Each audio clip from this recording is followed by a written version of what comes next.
ఇటు విద్యుత్ విషయంలో కానీ అటు రోడ్ల విషయంలో కానీ పండించిన పంటని ఖాతాలు వేసి మూడో రోజే మీ అకౌంట్కి ధాన్యం డబ్బులు ఇచ్చే కార్యక్రమాన్ని కానీ పేదోడు పిల్లల చదువు ఇచ్చే కార్యక్రమాన్ని కానీ అన్ని కార్యక్రమాలు రాష్ట్ర ఆర్థిక పరిస్థితి బాగలేకపోయినా చేసుకుంటున్నాం. అయినా చేసుకునేది కొండంతుంది, చెప్పుకునేది గోరంత కూడా మనకు లేకపోవటం నిజంగా దురదృష్టకరం.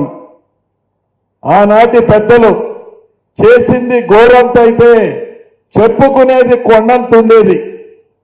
ఎందుకంటే ఐఎన్టీపీఆర్ మంత్రిని నేనే కాబట్టి ఎన్నికల సంవత్సరం అంటే 2023-24 సంవత్సరంలో ఆనాటి ప్రభుత్వం 1,052 కోట్ల రూపాయలని వాళ్ళు ఏదో గొప్ప కార్యక్రమం చేశామని ఆ కార్యక్రమాన్ని ప్రచారం చేయడానికి ఐఎన్టీపీ ద్వారా ఖర్చు పెట్టి అనేక మందిని వారి పింక్ కలరు షర్టు తొడుక్కున్న కొంతమంది యువతని డబ్బులిచ్చి మంచిగా పబ్లిసిటీ చేయించుకునే వాళ్ళు.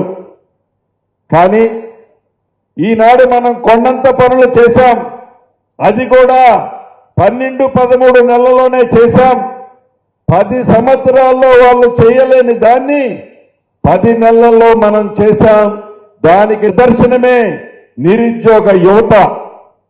నిరుద్యోగ యువతకి 10 నెలల్లో మన ప్రభుత్వం వచ్చిన మొదటి 10 నెలల్లోనే 57,652 ఉద్యోగాలు ఇచ్చిన ఘన చరిత్ర మన కాంగ్రెస్ పార్టీది.